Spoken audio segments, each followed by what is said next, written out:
ونعوذ بالله من شرور أنفسنا ومن سيئات أعمالنا من يهده الله فلا مضل له ومن يضلل فلا هادي له وأشهد أن لا إله إلا الله وحده لا شريك له وأشهد أن محمدا عبده ورسوله أما بعد فإن خير الكلام كلام الله وخير الهدي هدي محمد صلى الله عليه وسلم وشر الأمور محدثاتها وكل محدثة بدعة وكل بدعة ضلالة. La suite de la sira du prophète sallallahu alayhi wa sallam. On a dit durant la séance dernière qu'il a eu comme révélation Iqra bismi rabbika alladhi khalaq, lié au nom de ton Seigneur, et Ya ayyuhal muddathir, après une période de calme de 6 mois pour préparer le prophète sallallahu alayhi wa sallam à cette grande mission. Il a fallu 6 mois pour qu'il s'habitue aux premiers événements qui lui est arrivé quand il a vu l'ange Jibril alayhi salam. Après ça, il n'y avait pas de vraie confrontation entre les païens, entre les mouchriquins, les associateurs de Quraysh et le prophète sallallahu alayhi wa sallam. Au début, ils ne s'en prenaient pas directement à lui. Ce n'est qu'après qu'il a commencé à insulter leur divinité, de dire que leur façon de vivre est insensée, de dire que leurs idoles, ils ne méritent pas qu'on les adore, de leurs coutumes, ils tiennent sur rien. C'est à partir de ça que les associateurs commençaient à s'en prendre au prophète sallallahu alayhi wa sallam. Ils sont allés voir Abd al-Muttalib.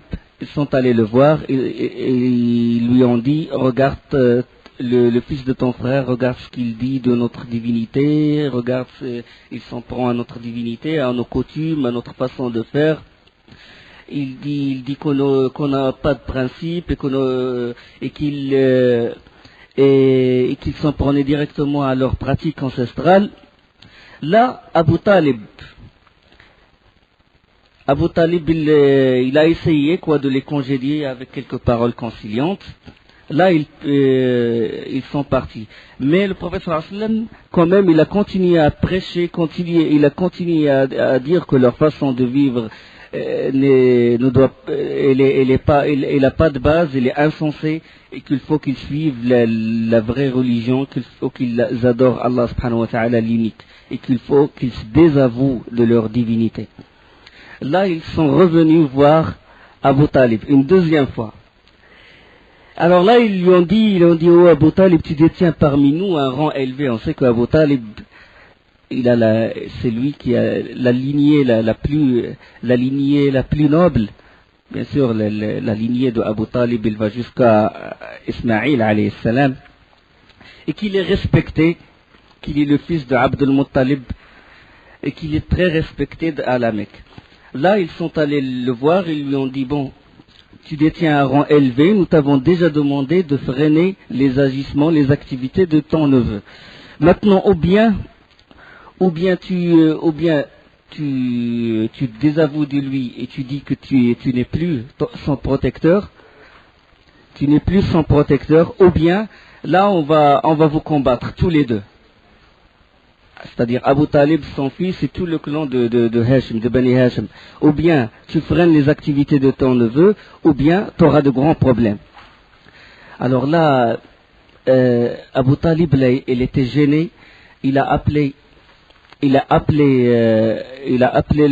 prophète sallallahu alayhi wa sallam et lui a dit, ta tribu, il s'est plaint de tes agissements. Il prétend que tu les persécutes avec ta prédication. Et il lui a dit: ne m'impose pas quelque chose que je ne peux pas supporter. Essaye de trouver une solution, parce que ils ont dit voilà que tu insultes leur divinité, etc. Le prophète sallallahu alayhi wa sallam, il a dit une réponse. C'est une réponse qui est célèbre. On peut tenir considération de cette réponse. Une réponse que beaucoup d'historiens l'évoquent. Il a dit: je le jure par Allah, quand même il mettrait le soleil dans ma main droite et la lune dans ma main gauche, pour qu'en retour j'abandonne cette cause, je ne l'abandonnerai pas avant qu'il l'ait fait triompher, ou que je sois mort pour elle. Elle est connue, cette version. on peut prendre en considération cette version, bien qu'elle n'est pas authentique, elle n'a pas été authentifiée par les grands savants. Il y a une autre version qui est authentique, celle qui est rapportée par Abu Ya'la et Tabarani. Le prophète sallallahu alayhi wa sallam, il leur a dit: je n'ai pas le pouvoir d'abandonner cette cause, ou je n'ai pas le pouvoir d'abandonner ce pourquoi j'ai été envoyé, comme l'un de vous n'a pas le pouvoir de prendre du soleil une flamme. Il leur a dit: est-ce que quelqu'un parmi nous peut aller jusqu'au soleil et prendre une flamme de feu? De même, pareil, moi je ne peux pas laisser cette mission. La grandeur de la révélation, la grandeur de la mission du prophète sallallahu alayhi wa sallam. Hadith rapporté par Aqil ibn Abi Talib. Là, Abu Talib le rappela et lui dit: fils de mon frère, va et dis ce que tu veux, car par Allah, jamais et à aucun prix je ne t'abandonnerai. Même Abu Talib, dans le coffre, il a dit: je te protégerai. Ta cause elle est juste, elle est bonne, je te protégerai. Même dans pour vous dire quoi, l'honneur des Arabes, comment ils défendent leur fierté, du moment que la cause elle est bonne, même si et de même les fils de Abd al-Muttalib, ils ont dit au prophète sallallahu alayhi wa sallam: même si tu insultes nos divinités, on va te protéger. L'hamiyya, ce qu'on appelle hamiyat al-jahiliya. On est des hommes, non, on ne va pas les laisser te toucher, te malmener ou te persécuter. On va aussi t'aider, on va te soutenir. Et alors là, cette protection, elle a servi au prophète sallallahu alayhi wa sallam, et elle a servi dans sa prédication. Il prêcha publiquement, sallallahu alayhi wa sallam, dans les marchés, à côté du Kaaba, partout, sans hésitation. Il bénéficie de cette protection qui est inviolable, parce qu'il savait, les Quraysh disaient, ils savaient qu'Abu Talib, quand il dit une parole, quand il dit je protégerai telle personne, ou je le prends comme voisin et tout, ça y est, c'est une parole, il ne revient pas sur sa parole, surtout pour un Hashimite. Là, quand le prophète sallallahu alayhi wa sallam prêcha publiquement et tout, les mécréants de Quraysh, ils sont venus troisième fois voir Abu Talib et lui ont fait une proposition. Ils lui ont dit: Abu Talib, ton neveu il insulte nos divinités qui sont tes divinités, il prend en dérision nos coutumes qui sont tes coutumes. Là on a une solution. Ils ont ramené un jeune homme robuste, très beau, d'une lignée héréditaire noble, il s'appelle Ammar ibn al-Walid. Ils lui ont dit: tiens, on te donne Ammar ibn al-Walid, tu le prends comme ton fils, et tu nous donnes Mohammed. On te donne Ammar ibn al-Walid, il est beau, il est robuste, il a les qualités d'un homme et tout, et toi en échange tu nous donnes Mohammed, on fait de lui ce qu'on veut. Il a dit: quelle mauvaise proposition. Vous me donnez votre enfant pour que je l'éduque et je le chérisse, et je vous donne mon propre enfant pour que vous le tuiez. Quelle proposition. Il n'en sera jamais ainsi. Là, ils sont retournés. Entre-temps, il tint conseil pour essayer de déterminer une politique commune, si vous voulez, en face de ce grand trouble, surtout que la situation commence à s'aggraver, et il va encore davantage s'aggraver quand les pèlerins vont venir. Et s'ils viennent, ils vont rencontrer le prophète sallallahu alayhi wa sallam. Et lui, il est connu dans tout le sanctuaire, il est connu à la Mecque que c'est un homme digne de confiance, et qu'on lui fait confiance dès qu'il parle, et que ses paroles, ils attirent les gens et tout. Donc c'est une situation assez dure pour eux. Là, qu'est-ce qu'ils ont fait? Tous les notables se sont réunis et ils envoyèrent au prophète sallallahu alayhi wa sallam Al-Walid ibn al-Mughira. Al-Walid ibn al-Mughira, l'un des grands chefs de Makhzoum, l'un des grands chefs de la Mecque, de la tribu de Makhzoum. Dans une version de la sira du prophète, c'est Utba ibn Rabi'a, mais la version la plus proche, la plus célèbre, c'est celle de Walid ibn al-Mughira. Ils envoyèrent Walid ibn al-Mughira au prophète sallallahu alayhi wa sallam. Il le rencontra. Il lui dit: oh Mohammed, pourquoi tout ce différent? Tu as divisé notre communauté, Tu as insulté nos pères, dire leur façon de vivre est insensé, outrager nos dieux. Pourquoi tout ce différent? Pourquoi toute cette division? Il faut nous réunir. Là, si vraiment cette chose qui t'a poussé à dire ceci, il a un rapport avec une maladie, où il exige un médecin, on va appeler le plus grand médecin de la région, même de l'extérieur de la Mecque. On va ramasser de l'argent et on te ramène l'un des plus grands médecins. Et si le but de cette cause, c'est la richesse, nous rassemblerons pour toi une telle fortune, puisons dans nos sources, que tu seras le plus riche d'entre nous. Et si le but de cette mission ou de ce que tu fais, si le but c'est les honneurs, si c'est les honneurs qui t'attirent, nous te ferons de toi notre Sayyid Mecca, suzerain de la Mecque. On ne fait aucune décision sans prendre ton conseil, sans prendre en considération ton conseil. Et si c'est la royauté, on te fera de toi notre roi. Tu seras le roi de la Mecque. Et si c'est les femmes, on choisira les plus belles femmes, les femmes que tu désires. Regarde jusqu'à quel point ils étaient irrités par la mission du prophète. Donc ils ont voulu l'acheter, si vous voulez. Et le prophète, il sait que c'est une parole, c'est insensé. Ils vont la mission, ils vont le message d'Allah subhanahu wa ta'ala. Ils le vont. La révélation qui pèse plus lourd que les cieux et la terre. Rien qu'une parole du Coran, elle pèse plus lourd que les cieux et la terre. Mais le prophète, il l'écoute quand même. Il écoute, adab al-hiwar, les règles du dialogue. Même si la personne qui est en face de toi, il dit n'importe quoi, tu le laisses parler jusqu'à ce qu'il termine. Le prophète sallallahu alayhi wa sallam, il l'a laissé jusqu'à ce qu'il a terminé. Il lui a dit, Al-Walid, tu as fini? Il a dit oui. Il a dit maintenant, écoute-moi. Écoute-moi.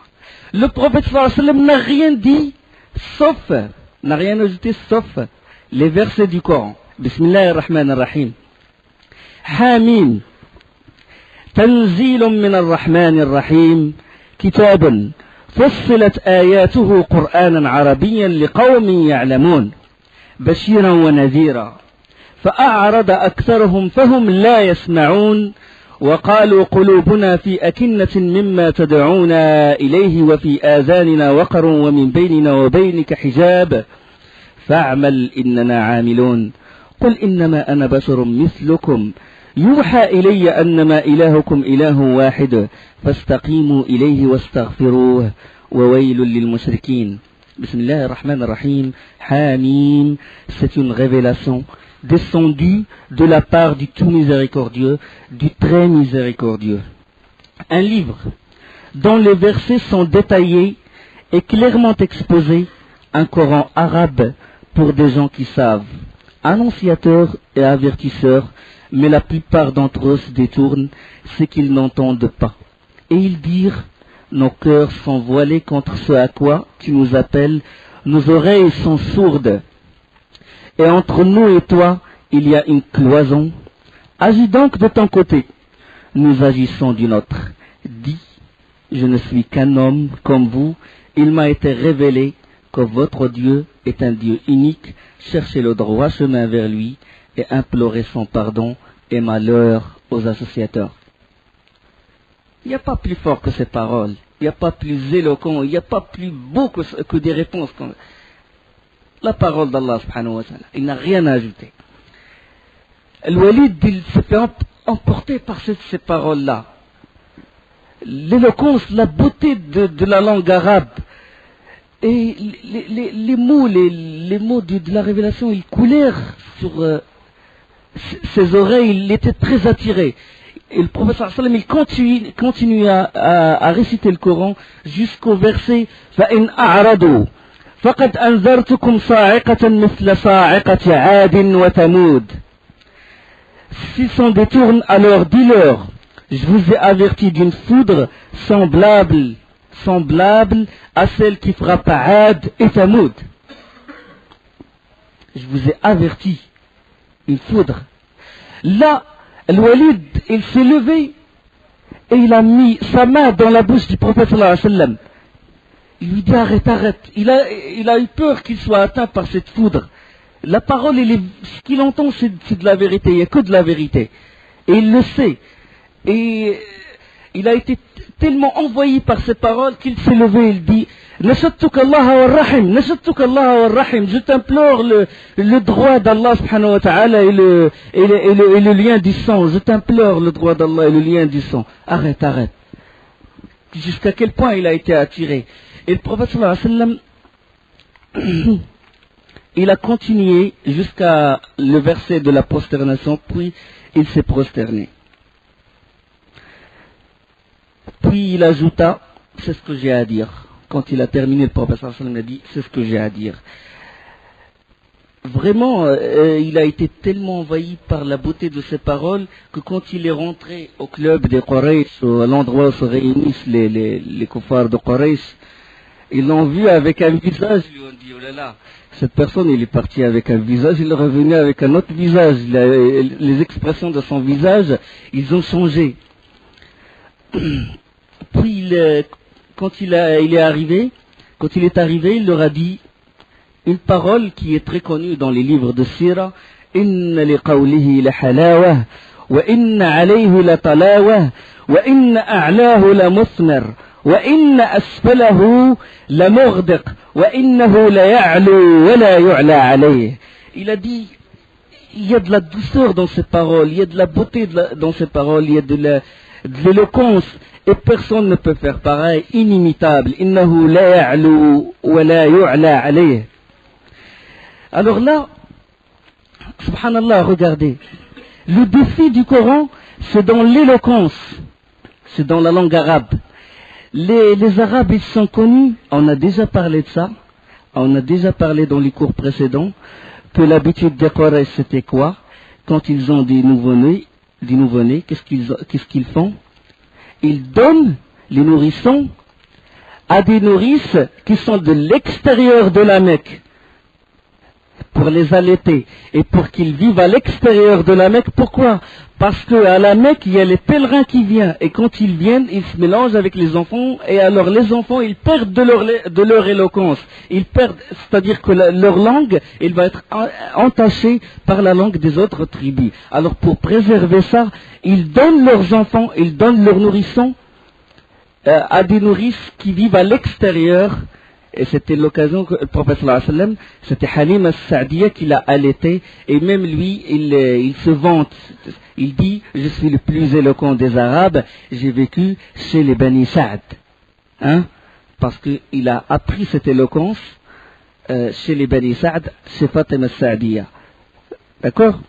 Alors le défi, c'était la langue arabe. Ils sont connus par les poèmes, ils sont connus par les bonnes paroles. Du moment où quelqu'un se trompe et tout, il n'a aucune valeur chez les Qurayshites. Allah subhanahu wa ta'ala, il les a défiés par leur propre langue. Lisan arabi. Lisan, inna anzalna Qur'anan arabiyyan la'allakum ta'qilun. Nous l'avons révélé un Coran en langue arabe pour les défier. Parce que pourquoi? Si vous lisez le Coran, si les histoires des prophètes qui sont avant le prophète sallallahu alayhi wa sallam, Allah subhanahu wa ta'ala, il défie chaque communauté par la chose où il est célèbre, par la chose où il est réputé, par une chose, il les défie par leur propre,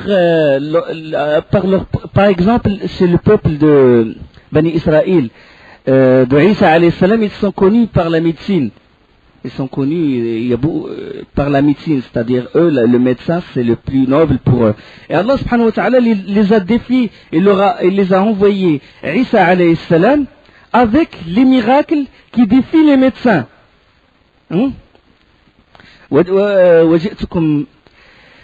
وجئتكم بآية من ربكم أني أخلق لكم من الطين كهيئة الطير فأنفخ فيه فيكون طيرا بإذن الله وأبرئ الأكمه والأبرص وأحيي الموتى بإذن الله. Et je guéris l'aveugle-né et je guéris le lépreux par la permission d'Allah. C'est un défi.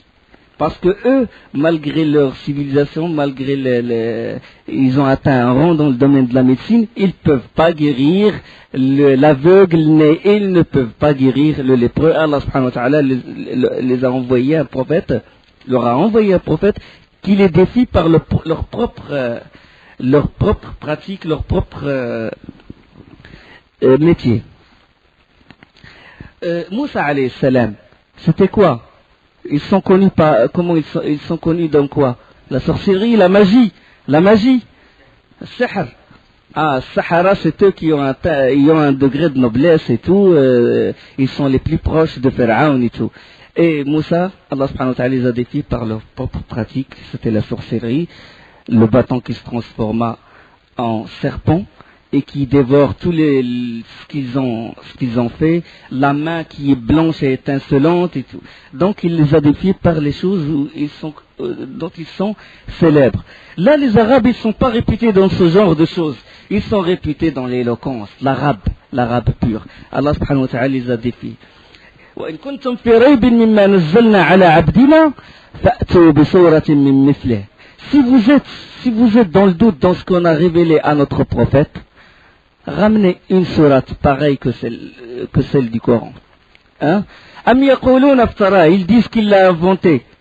قل فأتوا بسورة من مثله وادعوا شهداءكم من دون الله إن كنتم صادقين. Ramenez une sourate pareille que celle qui est dans le Coran et appelez tous ceux que vous connaissez qu'ils vous aideront. قل لئن اجتمعت الإنس والجن على أن يأتوا بمثل هذا القرآن لا يأتون بمثله ولو كان بعضهم لبعض ظهيرا. Même si les djinns et les humains ils se réunissent pour faire pareil à ce livre, au Coran, ils ne peuvent jamais le faire, même s'ils s'entraident entre eux.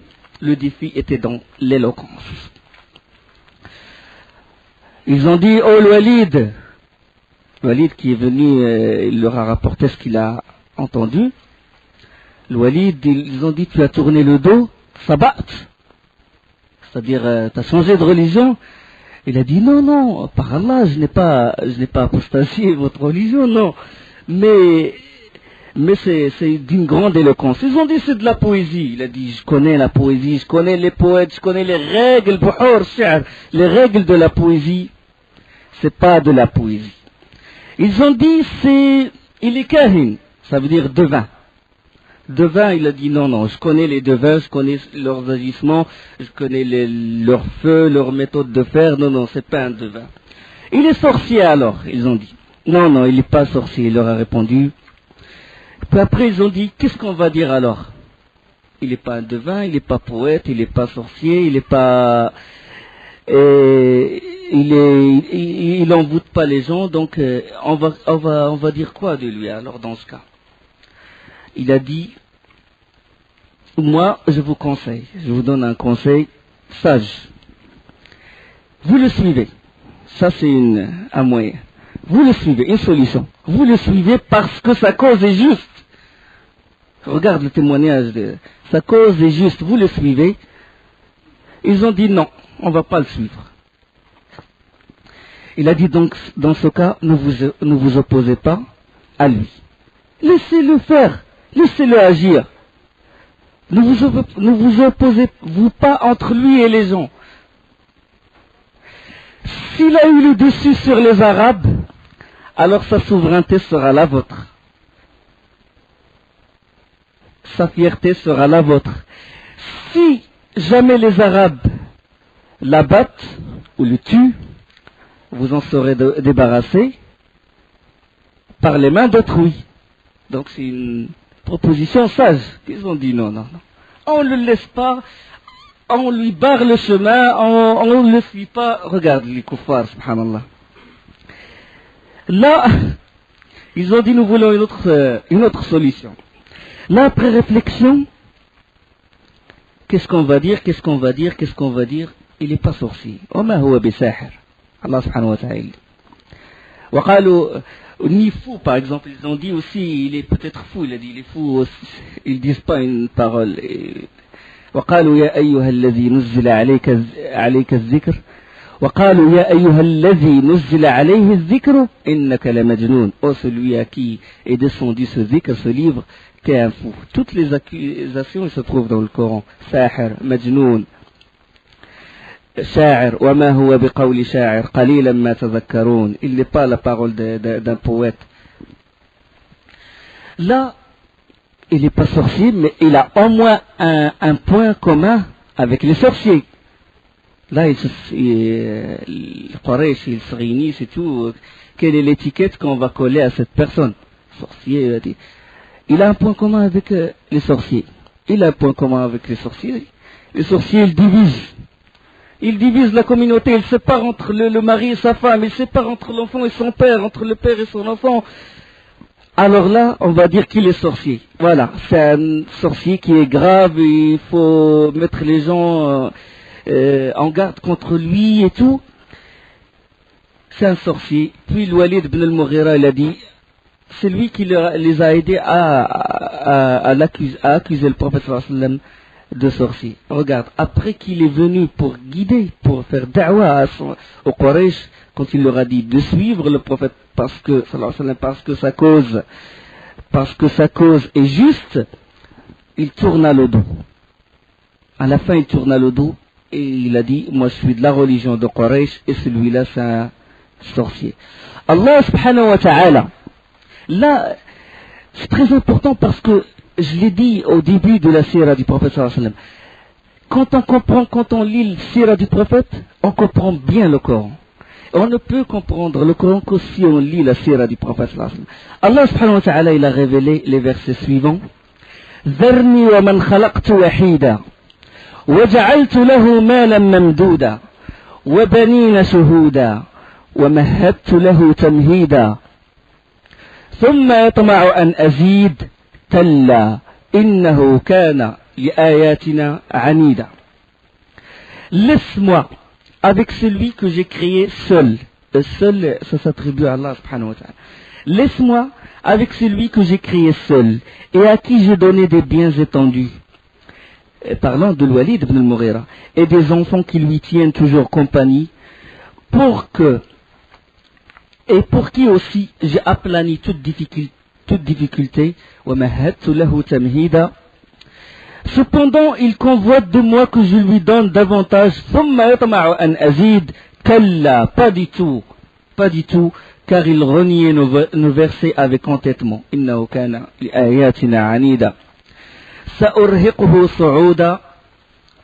Je vais le contraindre à gravir une pente, c'est-à-dire je vais le faire souffrir. Innahu fakkara wa qaddar.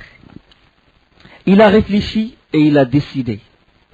Il a réfléchi après avoir entendu le prophète sallallahu alayhi wa sallam et il a décidé une mauvaise décision. Faqutila kayfa qaddar. Qu'il périsse comme il a décidé. Son malheur, que la malédiction tombe sur lui à cause de ce qu'il a décidé. Qu'il périsse comme il a décidé. Innahu faqutila kayfa qaddar. Thumma qutila kayfa qaddar. Encore une fois, qu'il périsse comme il a décidé. Thumma nazar. Ensuite, il a regardé. Thumma abasa wa basar. Et il s'est renfrogné et a durci son visage. Regarde la description, Allah subhanahu wa ta'ala, comment il nous montre son comportement avec le cause avec elle. Ensuite, il a tourné le dos et s'est enflé d'orgueil. فقتل كيف قدر ثم نظر ثم عبس وبصر ثم أدبر واستكبر. Il a tourné le dos et s'est enflé d'orgueil. Ensuite, puis il a dit فقال إن هذا إلا سحر يؤثر. Puis il a dit, ceci n'est que magie apprise. Ce n'est là que la parole d'un humain. إن هذا إلا سحر يؤثر إن هذا إلا قول البشر. Et Allah il répond, سأصليه سقر. سأصليه سقر. Je vais le brûler dans le feu intense de Saqar. Quelqu'un qui la vérité devant ses yeux. Il a entendu la vérité, il a entendu la parole d'Allah, il a témoigné que c'est la vérité, que c'est la cause du prophète sallallahu alayhi wa sallam est juste, et après il tourne le dos. celui-là, il mérite vraiment Saqar, le feu intense. Ils acceptèrent, les Quraysh, de bon gré, ce conseil. C'est le fait d'accuser le prophète sallallahu alayhi wa sallam de sahir, de sorcier. Bon, ils ont utilisé tous les moyens, y compris, ils ont décidé de placer à l'extérieur de la Mecque des gens, à l'extérieur, surtout dans les chemins qui conduisent à la Mecque, des gens qui, à chaque fois que quelqu'un de l'extérieur de la Mecque rentre à la Mecque, ils les mettent en garde contre le prophète sallallahu alayhi wa sallam. Méfiez-vous, il y a un sorcier dans ce sanctuaire, méfiez-vous de lui et tout. Il va vous envoûter, il va vous attirer et tout. C'est un dangereux sorcier. Mais le prophète sallallahu alayhi wa sallam, il a continué sa mission, il a continué sa prédication. Un jour, alors que quelques chefs Qurayshites s'étaient rassemblés dans le Hijr, on sait que le Hijr il est à l'extérieur, c'est un arc. Avant, il était à l'intérieur de la Kaaba. Les Qurayshites, ils sont réunis à l'extérieur. Alors pendant qu'ils se parlaient et tout, ils se disent qu'ils ne peuvent plus supporter cette cause du prophète sallallahu alayhi wa sallam, ils ne peuvent plus le supporter, ils ne peuvent plus supporter le fait de prendre en dérision leurs idoles, etc.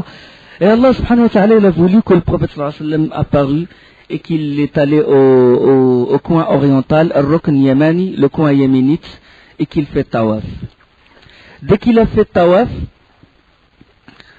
il s'est approché d'eux, le prophète sallallahu alayhi wa sallam, et alors là, ils levèrent le ton et ils lancèrent à son endroit des injures, des insultes, et tout ce qu'ils peuvent, trouver de mauvais, quoi.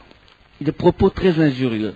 Le prophète sallallahu alayhi wa sallam, il a patienté, il n'a pas répondu, il a fait le premier tawaf, le deuxième tawaf, la même chose, le prophète sallallahu alayhi wa sallam, il patiente, puis là, au troisième tawaf, où quand ils proféraient leurs insultes, lors du troisième passage du prophète sallallahu alayhi wa sallam, il s'arrêta et les interpella ainsi. Il a dit, ô Quraysh, m'écoutez-vous, et là, ils ont dressé leurs oreilles. En vérité, par celui qui tient mon âme entre ses mains, je vous apporte le massacre. Défi direct. Professeur sallam. Ya ma'ashar Quraysh, atasma'oun, innama ji'tukum bil-dhabh. Ça, c'est une preuve que le prophète sallallahu alayhi wa sallam n'a jamais été faible. Comme homme, il n'a jamais été faible. Il a été dans des situations de faiblesse, différentes. Il a vécu des situations où il n'y avait pas beaucoup d'adeptes, pas beaucoup d'armes, mais lui-même, comme homme, jamais il était faible. D'accord? Donc quand on témoigne, quand on dit Ashhadu anna Muhammadan Rasulullah, c'est-à-dire le prophète, c'est-à-dire la personnalité lui-même. Parce qu'il y a des gens qui témoignent, le prophète sallallahu alayhi wa sallam, il est envoyé d'Allah, mais ils réduisent notre prophète bien-aimé à quelqu'un de mou, à quelqu'un qui baisse la tête devant les mécréants. On va, dans la sira du prophète sallallahu alayhi wa sallam, on va vraiment encore avoir beaucoup de leçons sur la vraie personnalité du prophète sallallahu alayhi wa sallam. Menace claire. Alors là, quand ils ont entendu ce qu'a dit le prophète sallallahu alayhi wa sallam, ces paroles, ils les saisirent au point qu'aucun d'eux ne bougea. Ils restèrent quoi? Personne ne parla.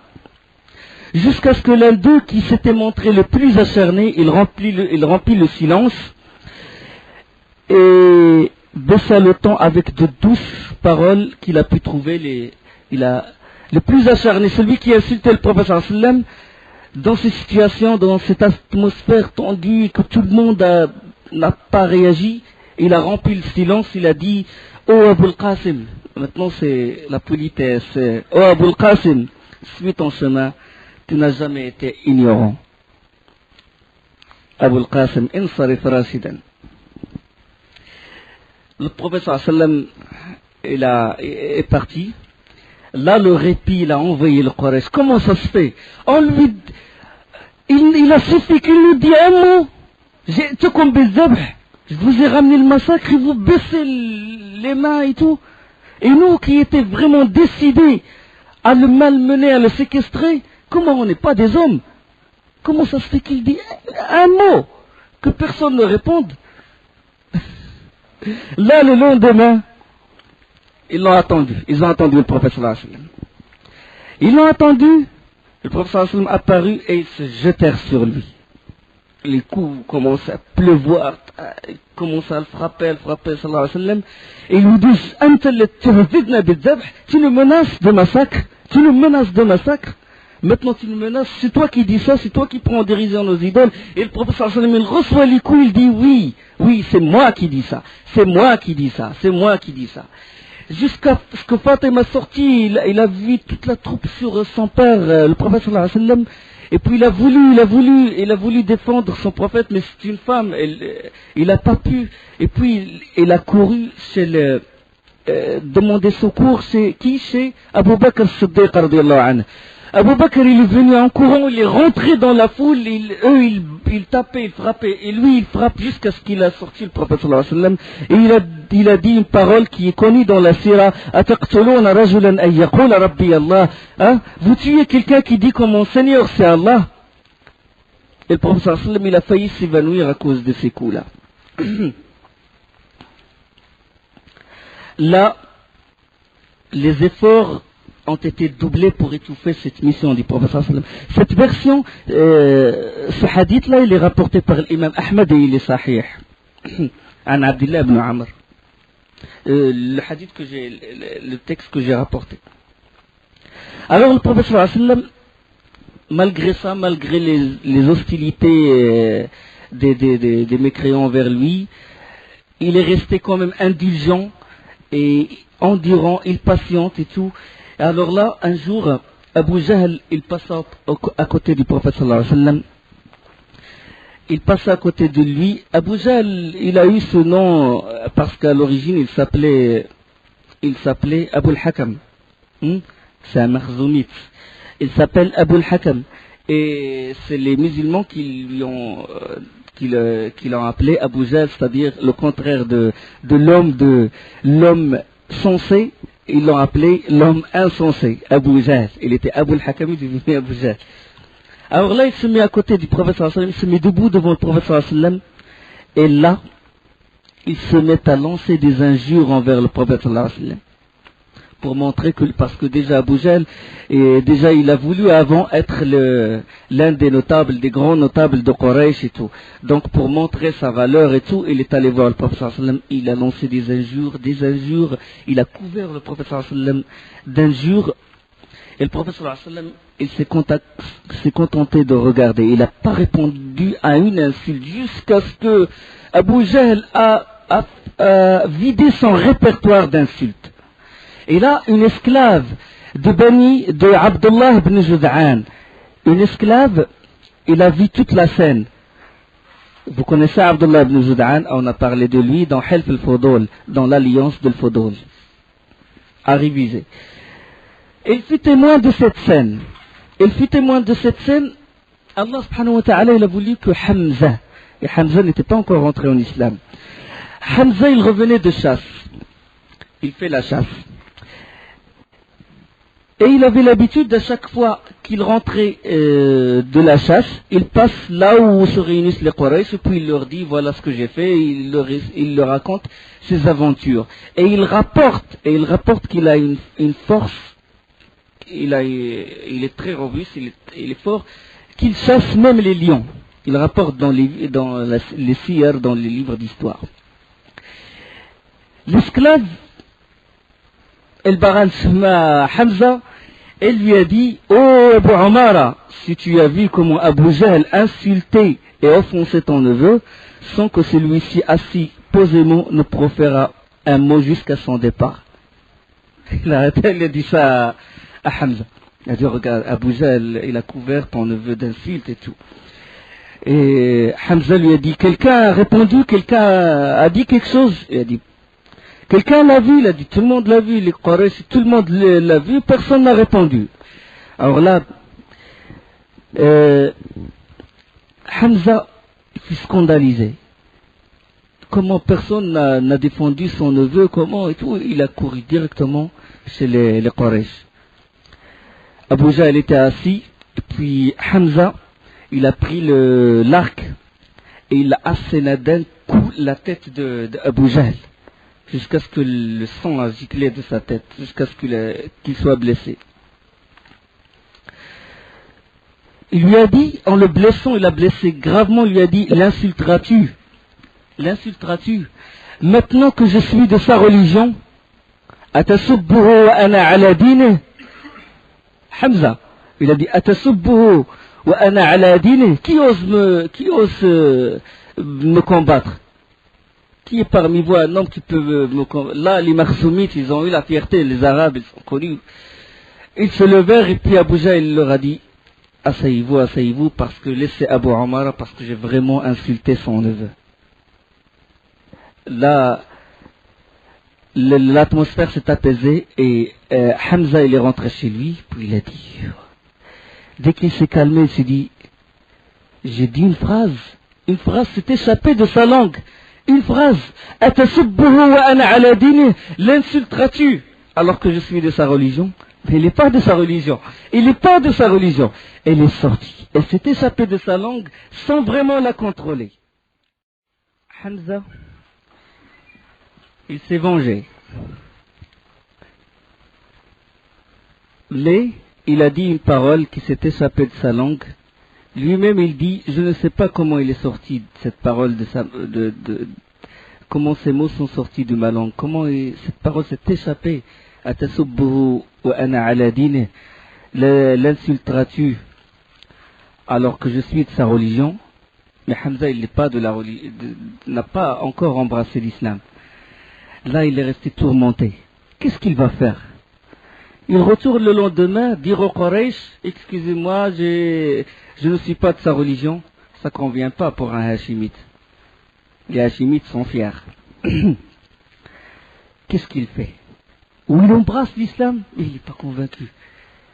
Il était dans une tourmente, toute la nuit il est resté comme ça.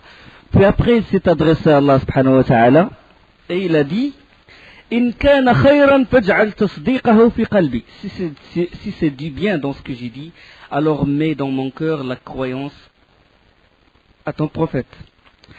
Si c'est autre chose, sors-moi de ce piège. Et Allah subhanahu wa ta'ala, il a raffermi son cœur. Et il est allé voir le prophète sallallahu alayhi wa sallam et lui a dit Ashhadu an la ilaha illallah wa annaka rasulullah. Le prophète sallallahu alayhi wa sallam, il s'est réjoui que son oncle Hamza radiyallahu anhu embrasse l'islam. Subhanallah, regarde, faltat lisan, une phrase qui s'est échappée. Et Allah subhanahu wa ta'ala l'a fait rentrer dans sa miséricorde. Là c'est l'islam de Hamza. Là, on va parler de quelqu'un d'autre qui a embrassé de l'islam, mais lui, il est de l'extérieur de la Mecque. Nous, on a dit, ceux qui sont convertis les premiers, ils sont de l'intérieur de Mecca. Mais là, une personne de l'extérieur, et même certains rapporteurs de Sira, ils disent que c'est la 5e personne qui a embrassé l'islam.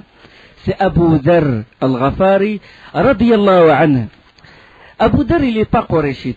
Il fait partie d'une tribu, Qabilat Ghafar. Il est au nord-ouest de Mecca. Nord-ouest de Mecca, proche de la mer Rouge. Et Qabilat Ghafar, la tribu de Ghafar, ils sont très connus dans le banditisme. Ils sont des bandits de grand chemin. La majorité. Mais Allah subhanahu wa ta'ala regarde du mauvais, il sort le bien. Excepté Abu Dharr, lui, il cherche la vérité. Il a entendu parler d'un homme qui se dit que c'est un prophète et qu'il ramène la parole d'Allah, etc. Il a entendu parler du prophète sallallahu alayhi wa sallam. Et là, Abu Dharr, il est parti avec son frère et sa mère à la Mecque. Mais ils ont campé à l'extérieur de la Mecque. Ils ont dressé une tente à l'extérieur de la Mecque. En ce moment-là, En ce moment-là, les Quraysh, ils ont dressé, ils ont émis des lois. Rapprochez-vous, s'il vous plaît. Rapprochez-vous.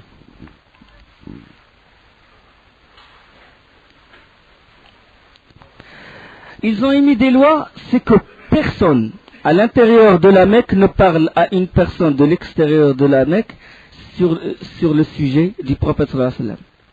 Pas de discussion sur l'islam. Liberté d'expression, plus de liberté d'expression. Tu parles de tout, du commerce, de tout ce que tu veux, mais tu ne parles pas du prophète sallallahu alayhi wa sallam. Et il mit des lois. Du moment que quelqu'un il rentre à la Mecque, il y a un prophète, là il est expulsé et il est frappé, il est expulsé de la Mecque. Alors là, Abu Dharr il a campé à l'extérieur de la Mecque, il a envoyé son frère Onaïs. Onaïs il est rentré. Il n'a pas réussi à avoir une information. Dès qu'il a commencé à poser des questions, il fut frappé et expulsé. Et il est revenu sans information vraiment claire à Abu Dharr. Abu Dharr lui a dit, qu'est-ce que tu as ramené comme nouvelle? Il a dit, rien, j'ai pas pu avoir quelque chose d'intéressant. Et Abu Dharr, non satisfait de ce qu'a fait Onaïs, son frère, il se met en route sur le champ. Il est rentré directement à la Mecque et là il est resté 3 jours. Enfin, durant ces 3 jours, Abu Dharr n'avait pas d'argent.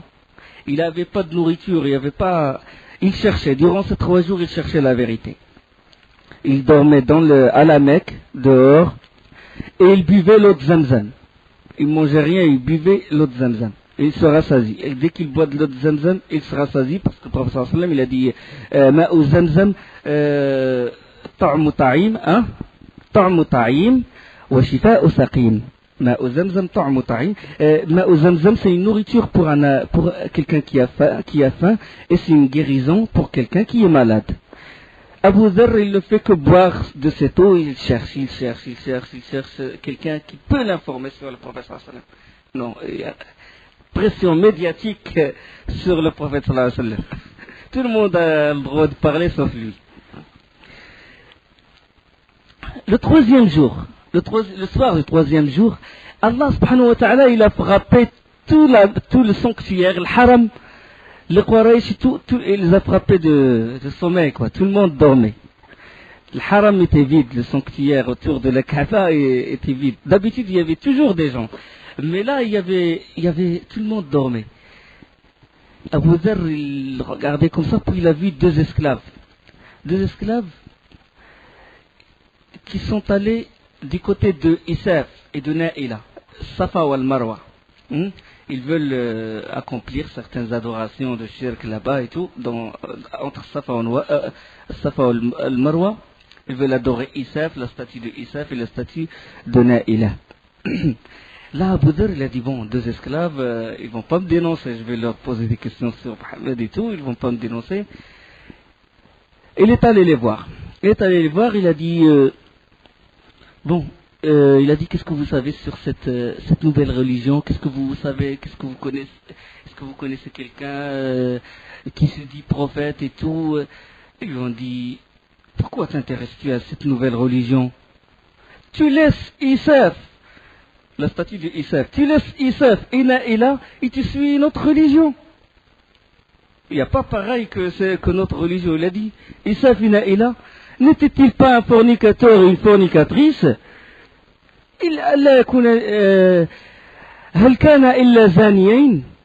Parce que l'histoire, on l'a dit au début de la Sira, c'est que Isaf et Naïla, Isaf, c'était un homme yéménite, de Yémen, un jeune de Yémen, et Naïla, c'était une fille, une yéménite. Et quand Isaf, il a demandé au mariage Naïla, son père, le père de la fille, il a refusé, ils se sont fixés rendez-vous à la Mecque. Au cours du pèlerinage, et profitant de l'insouciance des gens, ils ont commis zina près de la Kaaba. Allah subhanahu wa ta'ala les pétrifiait, les a transformés en pierre. Mais avec le temps, comme actuellement, avec le temps, quand un fou il est mort dans une région et tout, on l'enterre, après le temps, les gens ils adoraient sa tombe, ils mettaient des trucs, des dômes et tout. De même ce qui se passe maintenant, pareil de ce qui s'est passé antérieurement. Ils ont commis le grand péché. Allah subhanahu wa ta'ala transforma les pétrifiés, les a transformés en pierre. Après, ils commencèrent à les adorer. Ils ont mis Isaf dans Safa, Naïla dans le Marwa. Et ils les adoraient. Mais il y a des gens qui ont encore, c'est-à-dire, c'est resté dans leur tête cette histoire. Abu Dhar, il a dit, ils ont fait zina, vous les adorez. Alors là, les deux esclaves commencent à hurler, à crier, à se lamenter et à courir. Ils veulent appeler quelqu'un pour se venger de Abu Dhar. Et ils rencontrèrent Muhammad sallallahu alayhi wa sallam et Abu Bakr. Quand ils les ont rencontrés, il a dit, que vous arrive-t-il? Ils ont dit, quelqu'un à côté de la Kaaba, ils ont insulté nos idoles. C'est Muhammad d'habitude sallallahu alayhi wa sallam qui a insulté les idoles. Où est-il? Il est là-bas. Ils le rencontrèrent. Abu Dhar, Anta Muhammad, Ana Muhammad Rasulullah. Il a dit, je te cherchais et tout. Et il lui a pris son message. Enfin, il lui a dit le message qu'il est prophète d'Allah, qu'il est l'envoyé d'Allah. Et il lui a donné certains enseignements, il a lu certains versets du Coran, et Abu Dhar a embrassé l'islam. Il a dit Ashhadu an la ilaha illallah wa ashhadu anna Muhammadan Rasulullah. Puis Abu Dhar a dit une chose, il a dit, je veux t'accompagner, je veux rester avec toi. Le prophète sallallahu alayhi wa sallam lui dit, ils vont te malmener, tu ne fais pas partie de la Mecque, tu es de l'extérieur. Là, la situation va s'aggraver. C'est vraiment, il découvre que tu es musulman, que tu es musulman. Il a dit, non, je veux t'accompagner, je veux apprendre, Et quand le prophète sallallahu alayhi wa sallam, il a remarqué l'insistance de cet homme à chercher la vérité, il a dit, écoute, demain je vais faire tawaf, et là, tu vas me suivre de loin. Tu me suis de loin, et quand tu me vois partir du côté de Safa, je vais rentrer dans une maison, tu me suis tu rentres après quelques minutes, ou un certain temps, tu rentres. C'était secret. L'islam n'était pas secret, l'islam était connu. Il était connu l'islam. Mais c'est ceux qui rentrent en islam, chacun suivant son iman, chacun suivant sa foi. Abu Dhar, il a suivi le prophète sallallahu alayhi wa sallam. Il est rentré dans la maison de l'Arqam bin Abi al-Arqam, le premier centre de la da'wa de l'islam. Et il passa 15 jours à apprendre les enseignements de l'islam. L'islam, c'était... il n'y avait pas de grandes prescriptions, il n'y avait pas les adorations, il n'y avait pas la salat, saum, le hajj. C'était tawhid, et se désavouer des autres idoles et les bonnes valeurs. C'était simple. Il est toujours simple, l'islam. Il est toujours simple. Mais à l'époque, les prescriptions, les lois ne sont pas encore révélées. Là, après 15 jours, il demande la permission du prophète sallallahu alayhi wa sallam. Il lui demanda de rentrer chez lui, à Rafah, chez lui dans la tribu de Rafah. Le prophète sallallahu alayhi wa sallam lui accorda ça, et il est allé à la tribu de Rafah. Il a fait da'wa là-bas. 15 ans, il a fait da'wa. 15 ans. Il a prêché, il a montré aux gens la voie d'Allah subhanahu wa ta'ala. Et il est allé à Médine, il est rentré à Médine après le hijra, après l'émigration du prophète sallallahu alayhi wa sallam. Il a rejoint le prophète sallallahu alayhi wa sallam après son hijra. Quand le prophète sallallahu alayhi wa sallam, il a émigré de la Mecque à Médine. Avec la moitié de la tribu de Rafah. La moitié des gens, ils ont suivi le prophète sallallahu alayhi wa sallam grâce à cet homme-là. Regarde, un homme, il peut guider beaucoup de monde. Quand vraiment son cœur, quand il est convaincu, quand il a l'éloquence, quand il a la sagesse, quand il a la patience, Allah subhanahu wa ta'ala, il l'aide, il le raffermit et les gens le suivent. Il fait que les gens l'aiment et les gens le suivent.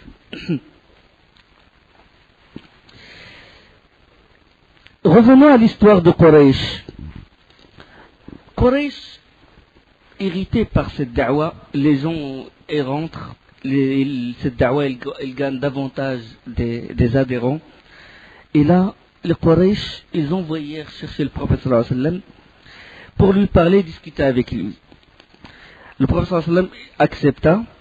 Et là, ils lui répétèrent les offres qu'ils lui ont proposées, et le fait s'il veut être roi, s'il veut ça, s'il veut l'argent. Et le prophète sallallahu alayhi wa sallam leur a dit, Allah subhanahu wa ta'ala, je ne suis qu'un messager, Allah il m'a révélé un livre et m'a ordonné de vous porter de bonnes nouvelles et de vous avertir, c'est-à-dire bonne nouvelle, le paradis, et de vous avertir, de vous mettre en garde contre l'enfer. Je vous ai transmis le message de mon Seigneur et j'ai été pour vous de bons conseils. Si vous acceptez de moi ce que je vous ai apporté, ce serait une fortune pour vous dans ce monde et dans l'au-delà. Mais si vous rejetez ce que j'ai apporté, alors j'attendrai patiemment qu'Allah subhanahu wa ta'ala juge entre nous. Voilà, en résumé, la mission du prophète sallallahu alayhi wa sallam. Alors là, les Quraysh lui ont dit, ya Mohammed, jusqu'à maintenant, t'as rien ramené.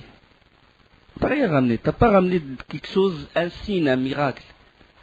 Il a dit, je vous ai apporté la parole d'Allah subhanahu wa ta'ala. Ils ont dit non. Ils ont dit, tu veux qu'on te croie? Tu veux vraiment qu'on te croie? Tu sais, chez nous la vie est dure, il n'y a pas d'eau. Les montagnes nous entouraient et tout. Demande à Allah qu'il repousse ces montagnes-là.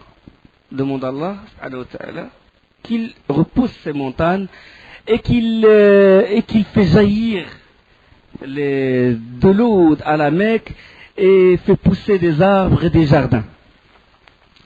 D'aplatir notre pays, puisqu'il y a beaucoup de montagnes, d'y faire couler des fleuves pareils à ceux de la Syrie, de Cham et de l'Irak, et des jardins. On veut voir des signes.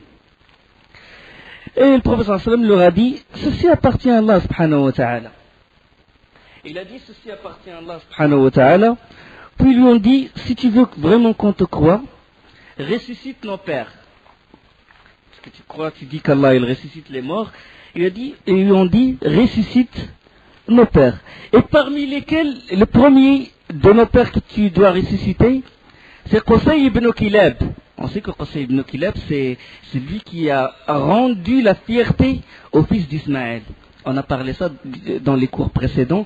Quand les Khuza'it, la tribu de Khuza'a s'est attaquée à Jurhum, la mère de Ismaël alayhi salam, Ismaël alayhi salam, il s'est marié avec une fille, la fille de la tribu de Jurhum qui est yéménite. Bon, cette tribu s'est attaquée à la tribu de Jurhum et puis après Qusay ibn Kilab qui fait partie de la descendance de Ismaël, il a ramené la fierté au fils d'Ismaël et c'est lui qui est devenu le chef de la Mecque, etc. Il a une grande valeur chez les Arabes. Qusay ibn Kilab, il a eu pour fils Abd Manaf, l'un de ses fils c'est Hashim, c'est Shayba, c'est Shayba lui-même, c'est Abd al-Muttalib, le père de Abdullah, qui est le père du prophète sallallahu alayhi wa sallam. Qusay ibn Kilab, c'était un homme digne et tout. Ressuscite-le. Comme ça, c'est lui qui va juger. Si c'est toi, tu as raison, tu n'as pas raison. C'est lui qui va lire le Coran, il va voir si toi tu mérites la prophétie ou non. Subhanallah.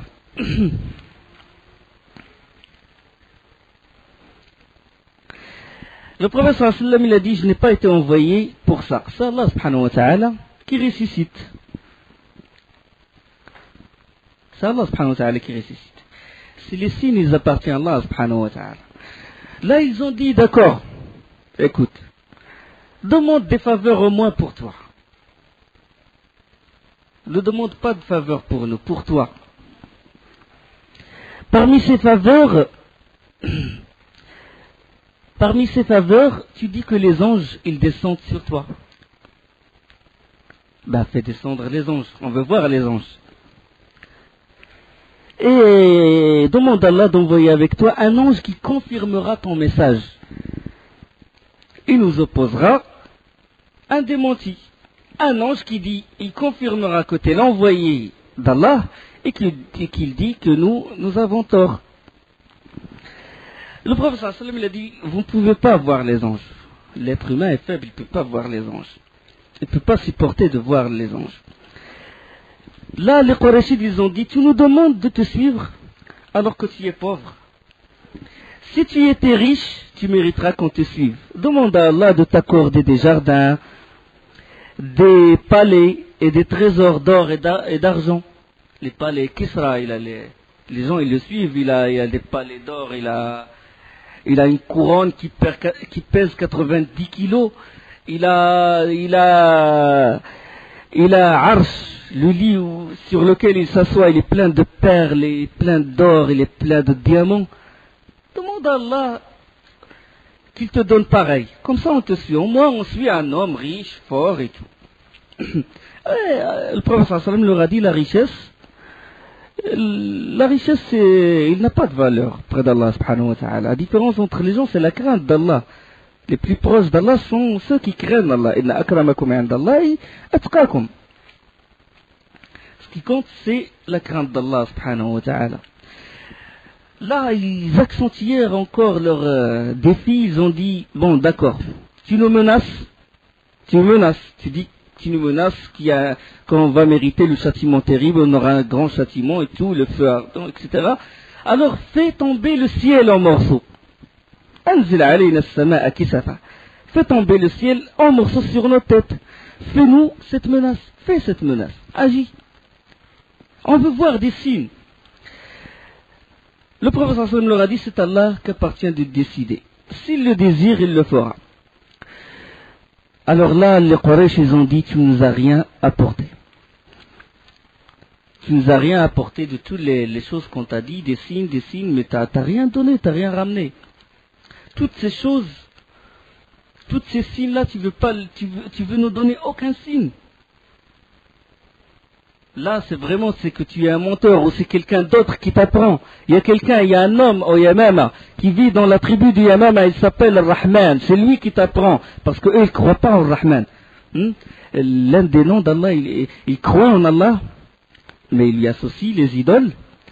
Et ils disent, Rahman, sur Rahman, c'est lui qui t'apprend, c'est lui qui t'a enseigné le Coran et tout, et tu nous demandes de l'adorer. Tu nous demandes d'adorer cet homme. On ne va pas te croire. وإذا قيل لهم اسجدوا للرحمن قالوا وما الرحمن قالوا وما الرحمن أنسجد لما تأمرنا ويزيدهم نفورا. Et quand on leur dit prosternez-vous devant le Rahman, ils disent qu'est-ce donc le Rahman? Allons-nous nous prosterner devant ce que tu nous commandes? Et cela accroît leur répulsion. Dans Surat Al-Furqan, Ar-Rahman c'est celui qui a la plus grande miséricorde. Ar-Rahman, on ne l'attribue pas. Là, ça rentre dans l'unicité des noms et des attributs. Ar-Rahim, on peut l'attribuer à un être humain. لقد جاءكم رسول من أنفسكم عزيز عليه ما عنتم حريص عليكم بالمؤمنين رؤوف رحيم. Allah dit sur le prophète qu'il est Rahim, miséricordieux envers les croyants. Ar-Rahimuna yarhamuhum ar-Rahman. Allah est miséricordieux envers les miséricordieux. Ce nom-là, cet attribut-là, on peut l'attribuer à un être humain. Mais Rahman, on ne peut pas l'attribuer à un être humain. Ça, c'est la différence. D'accord? قل ادعوا الله أو ادعوا الرحمن أيما تدعوا فله الأسماء الحسنى. Invoquez Allah ou invoquez Rahman. Invoquez Allah subhanahu wa ta'ala par les meilleurs de ses noms. Il exaucera vos doigts, vos invocations. Là, Abdullah ibn Umayya ibn al-Mughira, il se tint debout près du prophète sallallahu alayhi wa sallam et lui lança ceci. Il a dit, tout ce qu'on t'a demandé, tu étais incapable d'en réaliser quelque chose. Je ne te croirai que si tu voles dans le ciel. Tu voles dans le ciel et qu'il faut que tu atteignes le ciel. Il faut que tu atteignes le ciel et tu me ramènes un livre du ciel. Et je croirai toujours que tu es sorcier. Chouf le kufr, chouf le kufr quand il rentre dans le cœur de la personne. Même si tu voles dans le ciel jusqu'à atteindre le ciel et tu ramènes un livre, je ne te croirai pas. Je dirais que tu es sorcier. Et alors les Quraysh, ils poussaient loin leur demande. Ils ont dit, nous ne te croirons que si nous voyons Allah lui-même et les anges avec Allah. Il faut qu'on voit Allah pour qu'on te croie.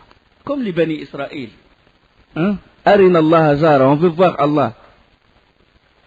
Là, sur cette... Je répète toujours qu'on ne peut pas comprendre vraiment le Coran si on ne lit pas la Sira. Allah subhanahu wa ta'ala, pour cette occasion, qu'est-ce qu'il a dit? وَقَالُوا لَن نُؤْمِنَ لَكَ حَتَّى تَفْجُرَ لَنَا مِنَ الْأَرْضِ يَنْبُوعًا. Et ils disent, nous ne croirons pas en toi, jusqu'à ce que tu aies fait jaillir de la terre pour nous une source. أو تكون لك جنة من نخيل وعنب فتفجر الأنهار خلالها تفجيرا, ou que tu aies un jardin de palmiers et de vignes entre lesquels tu feras jaillir des ruisseaux en abondance. أو تسقط السماء كما زعمت علينا كسفا, ou que tu fasses tomber sur nous, comme tu le prétends, le ciel en morceaux. أو تأتي بالله والملائكة قبيلا, ou que tu fasses venir Allah et les anges en face de nous. أو يكون لك بيت من زخرف, ou que tu aies une maison garnie d'ornements. أو يكون لك بيت من زخرف أو ترقى في السماء, ou que tu sois monté au ciel. أو يكون لك بيت من زخرف أو ترقى في السماء ولن نؤمن لرقيك, et nous te croirons pas, malgré ça nous croirons pas à ta montée au ciel, jusqu'à ce que tu fasses descendre sur nous un livre pour que nous puissions lire. ولن نؤمن لرقيك حتى تنزل علينا كتابا نقرأه, un livre complet. Et le prophète sallallahu alayhi wa sallam, Allah il dit au prophète sallallahu alayhi wa sallam, dis-leur, gloire à mon Seigneur, ne suis-je qu'un être humain messager. قل سبحان ربي هل كنت إلا بشرا رسولا, je ne suis qu'un prophète, un messager d'Allah, un homme comme vous. La différence c'est qu'Allah subhanahu wa ta'ala m'a fait descendre la révélation. D'autres versets ont été révélés à l'occasion. وما تأتيهم من آية من آيات ربهم إلا كانوا عنها معرضين فقد كذبوا بالحق لما جاءهم فسوف يأتيهم أنباء ما كانوا به يستهزئون. Et il ne leur vient aucun des signes d'entre les signes de leur Seigneur sans qu'ils ne s'en détournent. Ils traitent de mensonge la vérité quand celle-ci leur vient, mais ils vont avoir de nouvelles de ce dont ils se moquent. فحاق بهم ما كانوا به يستهزئون ألم يروا n'ont-ils pas vu comme أهلكنا من قبلهم من قرن, combien de générations avant eux nous les avons détruites, combien de générations avant eux nous avons détruites, ne prennent-ils pas comme leçon?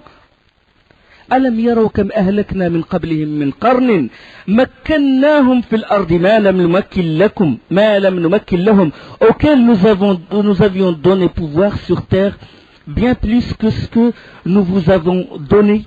وأرسلنا السماء عليهم مدرارا, nous avions envoyé sur eux du ciel la pluie en abondance et nous avions fait couler des rivières. وأرسلنا السماء عليهم مدرارا وجعلنا الأنهار تجري من تحتهم, devant eux ils ont vu couler des rivières à leurs pieds. Puis nous les avons détruites pour leurs péchés et nous avons créé après eux une nouvelle génération. Ils sont détournés, Allah subhanahu wa ta'ala les a anéantis. N'ont-ils pas eu de leçons? Ne peuvent-ils pas méditer de ce qui s'est passé, de ce qui s'est passé aux générations qui les ont précédées? Allah subhanahu wa ta'ala leur a donné pouvoir, leur a donné l'argent, leur a donné des trésors, mais ils se sont détournés. Et la conséquence, c'est Allah subhanahu wa ta'ala les a anéantis. La suite des versets. ولو نزلنا عليك كتابا في قرطاس فلمسوه بأيديهم لقال الذين كفروا إن هذا إلا سحر مبين. Même si nous avions fait descendre sur toi, ô Muhammad, un livre en papier qu'ils pouvaient toucher de leurs propres mains, ceux qui ne croient pas auraient certainement dit, ce n'est que de la magie évidente. Quelqu'un ne croit pas, il ne croit pas, même si les signes sont devant lui. وقالوا لولا أنزل عليه ملك. Et ils disent, pourquoi n'a-t-on pas fait descendre sur lui un ange? ولو أنزلنا ملكا لقضي الأمر ثم لا ينظرون. C'est le raisonnement coranique, beauté du Coran. Si nous avions fait descendre un ange, c'eût été sûrement affaire faite, puis on ne leur eût point donné de délai. C'est-à-dire, si on fait descendre un ange, c'est la fin du monde. Hein? ولو أنزلنا ملكا لقضي الأمر ثم لا ينظرون. Si on fait descendre un ange, ça y est, ça aurait été affaire faite. Résurrection, ça y est, les gens sortent de leur tombe et le jugement. Continuité du raisonnement dans ces versets du Coran. وَلَوْ جَعَلْنَاهُ مَلَكًا لَجَعَلْنَاهُ رَجُلًا وَلَلَبَسْنَا عَلَيْهِمْ مَا يَلْبِسُونَ. Et si nous avions désigné un ange comme prophète, nous aurions fait de lui un homme et nous leur aurions causé la même confusion que celle dans laquelle ils sont. Si c'était un ange, si on aurait fait descendre un ange, on lui aurait donné la forme d'un être humain. Parce qu'un prophète, il fait partie, il faut qu'il soit comme un être humain, il vit la vie des gens. ولو أنزلنا ملكا ولو لجعلناه رجلا وللبسنا عليهم ما يلبسون. Dans la sourate de l'Isra, Allah subhanahu wa ta'ala il dit وما منع الناس أن يؤمنوا إذ جاءهم الهدى إلا أن قالوا أبعث الله بشرا رسولا.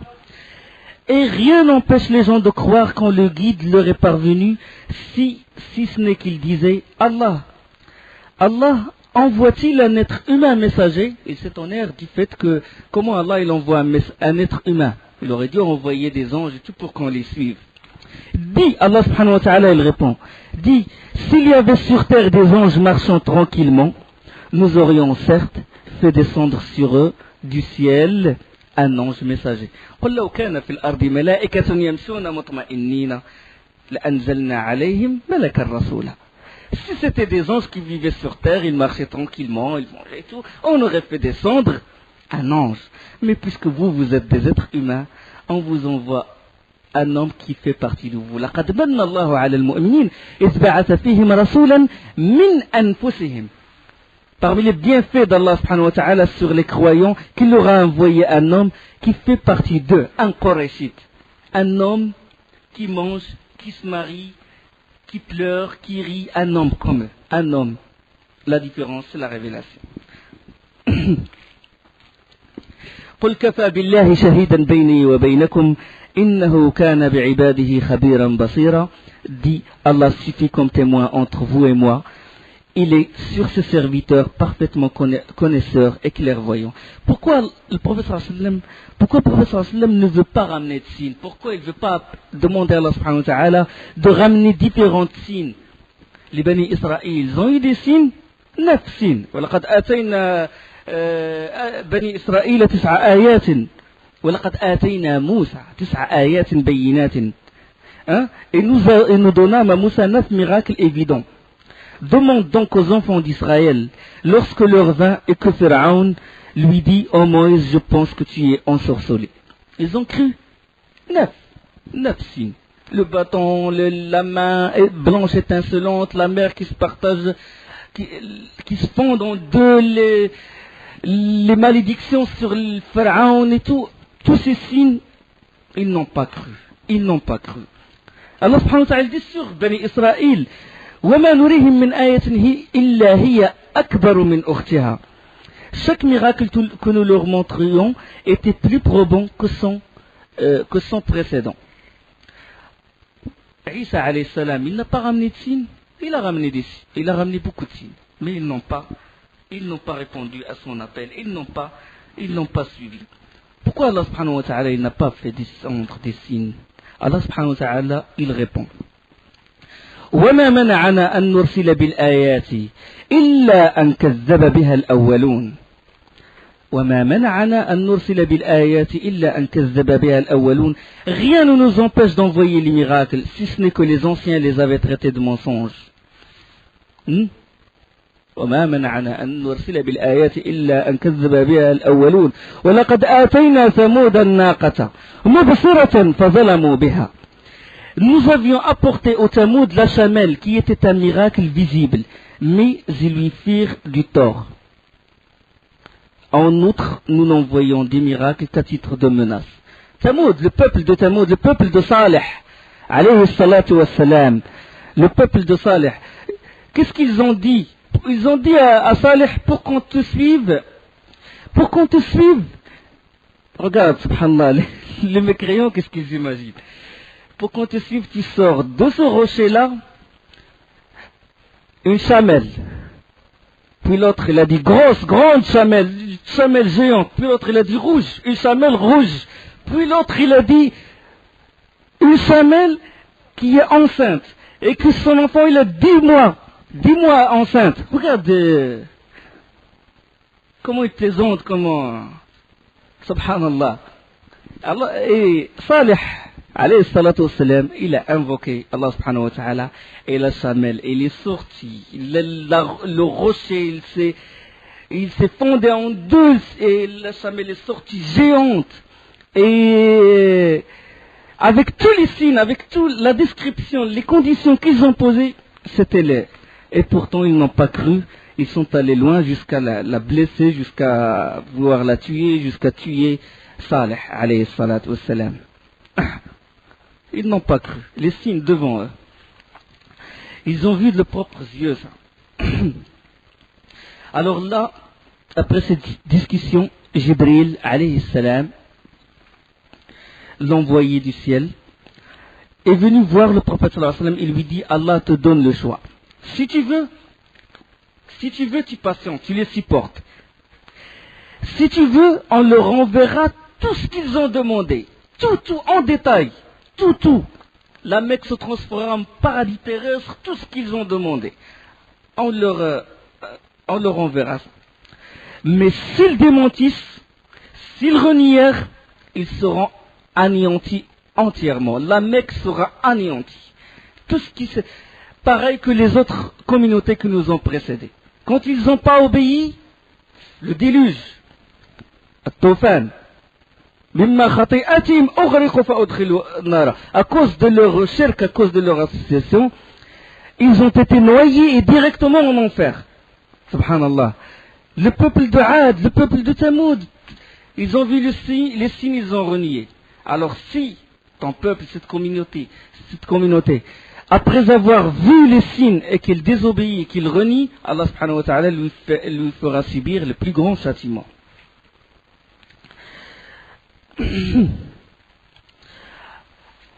Là, le prophète sallallahu alayhi wa sallam, il a répondu, il a dit, asber, je patiente. Peut-être qu'Allah subhanahu wa ta'ala, il sortira de leur propre, d'eux-mêmes, il sortira des hommes qui disent la ilaha illallah, Muhammadur Rasulullah. Je patiente, il a dit. Sallallahu alayhi wa sallam. Ça aurait été la fin si Allah subhanahu wa ta'ala leur envoyait des signes. Alors, quand toute tentative échoua, les Qurayshides, ils envoyirent là avant. C'est-à-dire, j'ai voulu évoquer beaucoup de versets comme ça pour vraiment comprendre la sira du prophète sallallahu alayhi wa sallam. Parmi les accusations, ils ont dit que c'est un homme qui va au marché, qui mange comme nous on mange. Donc comment ça se fait que lui, il soit le prophète? Allah subhanahu wa ta'ala, il dit وَقَالُوا مَا لِهَذَا الرَّسُولِ يَأْكُلُ الطَّعَامَ وَيَمْشِي فِي الْأَسْوَاقِ لَوْلَا أُنزِلَ عَلَيْهِ مَلَكٌ فَيَكُونُ مَعَهُ نَذِيرًا. Et ils disent, qu'est-ce donc ce messager qui mange de la nourriture et circule dans les marchés? Que n'a-t-on fait descendre vers lui un ange qui était avertisseur en sa compagnie? Et Allah il répond وَمَا أَرْسَلْنَا قَبْلَكَ مِنَ الْمُرْسَلِينَ إِلَّا أَنَّهُمْ لَيَأْكُلُونَ الطَّعَامَ وَيَمْشُونَ فِي الْأَسْوَاقِ. Et nous n'avons envoyé avant toi que des messagers qui mangeaient de la nourriture et circulaient dans les marchés. Dans un autre verset, quand le prophète sallallahu alayhi wa sallam leur a dit, je vous ai ramené le livre d'Allah, Allah il dit, ne leur suffit-il donc point que nous ayons fait descendre sur toi le livre, qu'il leur soit récité? Il y a assurément là une miséricorde et un rappel pour des gens qui croient. أولم يكفهم أن أنزلنا عليك الكتاب يتلى عليهم إن في ذلك لرحمة وذكرى لقوم يؤمنون. On n'a pas besoin de prodiges, on n'a pas besoin qu'un cheikh ou un wali il vole dans le ciel. Il nous suffit la parole d'Allah subhanahu wa ta'ala. Il nous suffit comme guide. On n'a pas besoin de quelque chose concret, de signes et tout, comme ils disent, karamat et tout ce qui s'ensuit. Bien que les karamats existent chez les grands walis, ça existe. Et ça a existé à l'époque des compagnons, et même après. Mais nous, ça nous suffit le livre d'Allah subhanahu wa ta'ala. أَوَلَمْ يَكْفِهِمْ أَنَّا أَنزَلْنَا عَلَيْكَ الْكِتَابَ. Ne leur suffit-il donc pas que nous ayons fait descendre sur toi le livre? Et sur le fait qu'ils ont dit, tu ressuscites, Qusay ibn Kilab, Allah subhanahu wa ta'ala, il dit, إن هؤلاء لا يقولون إن هي إلا موتتنا الأولى وما نحن بمنشرين فأتوا بآبائنا إن كنتم صادقين. Cela, c'est-à-dire le Quraysh, cela disent, il n'y a pour nous qu'une mort, la première, et nous ne serons pas ressuscités. Faites donc revenir nos ancêtres si vous êtes véridiques. Dans Surah Ad-Dukhan. Allah subhanahu wa ta'ala, déjà quand ils disent au prophète sallallahu alayhi wa sallam, faites revenir nos ancêtres, mais Allah subhanahu wa ta'ala leur a pas dit qu'il va ressusciter leurs ancêtres ici-bas. Alors, de leur vivant, Allah leur a dit, le jour promis, yawm al-mashhud, yawm al-qiyamah, pas maintenant. C'est-à-dire que leur défi, il n'est pas dans sa place. Après cette discussion, cette grande discussion entre les Quraysh et le prophète sallallahu alayhi wa sallam, ils essayèrent toutes tentatives échoua, et ils ont dit, appelons Nadr ibn al-Harith. Nadr ibn al-Harith, il est de Quraysh, mais il vit à Taïf, chez les Taqif, la tribu de Taqif. C'est-à-dire une tribu à l'extérieur de la Mecque. Et Nadr ibn al-Harith, il a beaucoup appris des contes anciens, des légendes. Il a beaucoup voyagé, il est allé en Perse, il a beaucoup chez les Romains et tout, et il a appris beaucoup de leurs histoires. Et il est réputé un bon narrateur. Ils lui ont dit une chose. Ils ont appelé Nadr ibn al-Harith, ils lui ont dit, écoute, à chaque fois que le prophète sallallahu alayhi wa sallam réunit autour de lui des gens, et qui commence à prêcher, commence à réciter le Coran, toi tu t'assois, ou bien après lui, ou bien tu t'assois près de lui, toi aussi tu racontes tes histoires. Lui il raconte ses histoires, et toi tu racontes tes histoires. Effectivement, au début, à chaque fois que le prophète sallallahu alayhi wa sallam appelait les gens, Nadr ibn al-Harith, il appelle aussi de son tour les gens, il leur raconte des histoires et tout, sur les Kisra, sur le Qaysar et tout, les contes anciennes. Et puis après, il dit, qu'est-ce qu'il dit à la fin quand il termine? Il dit, par Allah, Mohammed n'est pas meilleur orateur que moi. Il ne fait que raconter des histoires. Et moi, je raconte des histoires pour essayer d'écarter les gens du prophète sallallahu alayhi wa sallam. Après, les gens commençaient à se lasser de ces histoires. Oui, la parole d'Allah, oui, Mohammed et tout, commençaient à se réunir autour du prophète sallallahu alayhi wa sallam. N'importe quelle parole, de n'importe quel écrivain tu te lasses, mais de la parole d'Allah subhanahu wa ta'ala, on ne se lasse pas. Sur Nadr ibn al-Harith, Ibn Abbas radiyallahu anhu, il rapporte, il dit que dans tout le Coran, il y a 8 versets où c'est évoqué contes anciennes. وَإِذَا تُتْلَى عَلَيْهِ آيَاتُنَا قَالَ أَسَاطِيرُ الْأَوَّلِينَ. Quand nos versets lui sont récités, il dit des contes d'anciens. Ça c'est un verset du Coran. Et c'est répété plusieurs fois. إن هذا قالوا لو شئنا لقلنا مثل هذا إن هذا إلا أساطير الأولين. Si nous avions voulu, nous aurions fait pareil, nous aurions écrit pareil. Ce n'est que des contes d'anciens. À chaque fois que c'est évoqué contes anciens, c'est une réponse à Nadr ibn al-Harith, tel que rapporte Abdullah ibn Abbas radiyallahu anhu. Là, la tension, il a monté d'un cran et tout, et Abu Jahl n'a pas pu supporter la da'wa du prophète sallallahu alayhi wa sallam, et il a juré par Lat ou al-Uzza que s'il voit le prophète sallallahu alayhi wa sallam, que s'il le voit, il va mettre son pied sur sa nuque et il va écraser son visage, le visage noble du prophète sallallahu alayhi wa sallam, par terre. Il a juré par Lat ou al-Uzza. Alors là, il a profité, le prophète sallallahu alayhi wa sallam, il était à côté de la Kaaba, et le prophète sallallahu alayhi wa sallam, il avait l'habitude, quand il se prosterne, il reste longuement prosterné pour dua, et là, Abu Jahl lui a voulu profiter. Il s'est rapproché du prophète sallallahu alayhi wa sallam pour mettre son pied sur sa nuque, et là il commença à reculer. Il commence à reculer, il commence à protéger son visage et tout. Les Qurayshides le regardaient, qu'est-ce qui se passe, puis il a dit, vous avez rien vu. Il a dit, je n'ai rien vu. Vous avez rien vu? C'est pas possible. J'ai vu entre lui des fossés de feu, j'ai vu entre lui des ailes, j'ai vu entre lui de la terreur. Il a dit, nous, Kharraf, tu t'es ensorcelé, c'est pas possible, nous on n'a rien vu. Allah subhanahu wa ta'ala, il a protégé le prophète sallallahu alayhi wa sallam. Le prophète sallallahu alayhi wa sallam, il rapporte lui-même, sallallahu alayhi wa sallam, qu'il a dit que s'il s'est rapproché davantage de moi, les anges l'auraient déchiqueté en morceaux. Chaque ange, il aura pris un morceau de Abu Jahl, alayhi la'natullah. Après toutes ces tentatives pour éviter, pour étouffer cette da'wah d'Allah subhanahu wa ta'ala, le nombre de disciples, il ne cesse de s'accroître. Alors là, les Quraysh, ils décidèrent d'organiser une vaste persécution contre ceux des adeptes qui n'avaient personne pour assurer leur protection, surtout les esclaves. Wa subhanakallahumma bihamdik. Ashhadu an la ilaha illa ant, astaghfiruka wa atubu ilayk.